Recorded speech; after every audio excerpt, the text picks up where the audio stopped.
மகளிருக்கு 5000 ரூபாய் கொடுத்தது குறித்து விமர்சித்த எடப்பாடி பழனிசாமிக்கு சட்டப்பேரவையில் பதில் அளிப்பேன் என பொதுப்பணித்துறை அமைச்சர் ஏவவேலு தெரிவித்துள்ளார்.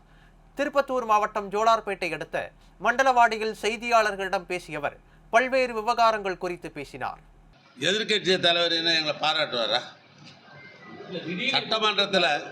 சட்டமன்றத்தில் திடீர் என்று அவர் கண்ணுக்கு தெரியும். பணத்தெல்லாம் திடீர்னு எடுத்துலாம் பேங்கெல்லாம் போட முடியாது, கையில் கொடுக்கறது இல்லை. இந்த பணம் முழுக்க இன்றைக்கு அந்தந்த கணக்கில் வங்கிக்கு பணம் போயிருக்கிறது.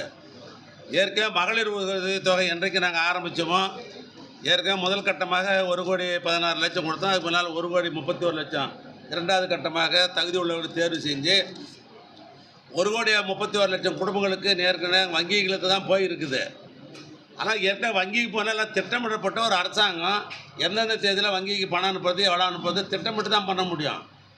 இது ஒன்று திடீர் சாம்பார், திடீர் கத்திரிக்காய், திடீர் பிரியாணி போட முடியாது.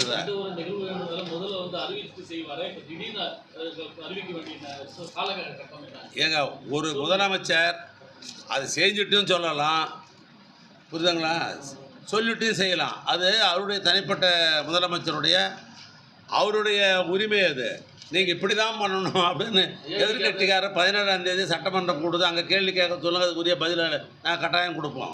மகளிர் உரிமைத்தொகை, கலைஞர் மகளிர் உரிமைத்தொகை 5000 ரூபாய் வந்து லம்சமாக போட்டுருக்கிறாருன்னா மக்கள் மத்தியில்னாக்கா நீங்கள் தெருத்துவா எல்லாம் போகிறாங்க, ஸ்வீட் கொடுத்துனுக்குறாங்க. மகளிர் நம்மளை யார் கேட்குறாங்க? மகளிரே எல்லா தெருவிலையும் ஸ்வீட் கொடுத்துனுக்குறாங்க, இனிப்பு வழங்கி கொண்டிருக்கிறாங்க, லட்டு வழங்கி கொண்டிருக்கிறாங்கன்ற செய்தி தான் என் தொகுதியிலேருந்து எனக்கு வந்தது. சரி, அங்கே தான் காட்டின்னு சொல்லி நேரடியாக என்ன பண்ணேன், யஷ்வந்த் தொகுதி சட்டமன்ற உறுப்பினர் வசந்தம் கார்த்திக்கு சட்டமன்ற உறுப்பினருக்கு ஃபோன் போட்டேன். இதை பற்றி என்னப்பான்னு, இங்கே மேலத்தாளம் தான் போகிறோம், நம்மளே இல்லை, பெண்கள் நம்மளை ஒதுக்கிட்டு அதை பூராவுமே மகிழ்ச்சியாக கொண்டாடி கொண்டிருக்கிறாங்க அப்படின்ற செய்தி. இதுதான் தமிழ்நாடு முழுதும். உதாரணம், இந்த கள்ளக்குறிச்சி மாவட்டத்தை சொன்னேன், ஒன்று என் சொந்த மாவட்டத்தை சொன்னேன். இதுதான் தமிழ்நாடு முழுதும் மகளிருக்கு வந்து தன்னுடைய சுய தேவைகளை பூர்த்தி கொள்வதற்கு இந்த பணம் வந்து அவங்களுக்கு பெரிதும் உதவுது. அதை கிரிட்டிசைசம் பண்ணுறோம், அது யாரோ ஒரு பணக்காரனாக இருப்பான். நடுத்தர குடும்பத்தில் இருப்பவர்களோ இந்த பணத்தை எதிர்பார்த்து தான் குடும்பம் நடத்த வேண்டும் என்கிற குடும்பம் இருக்குதே, அவளுக்கு இது பெரிய தொகை. 5000 ரூபாய் பெரிய தொகை தானே. அதனால் அது ஒரு மகிழ்ச்சியாகத்தான் தமிழ்நாட்டு மக்கள் இருக்கிறாங்க. ஒன்று மாத்திரம் புரிஞ்சுக்கணும், எடப்பாடி யாரும் புரிஞ்சுக்கணும், எடப்பாடி வகைராவும் புரிஞ்சுக்கணும்.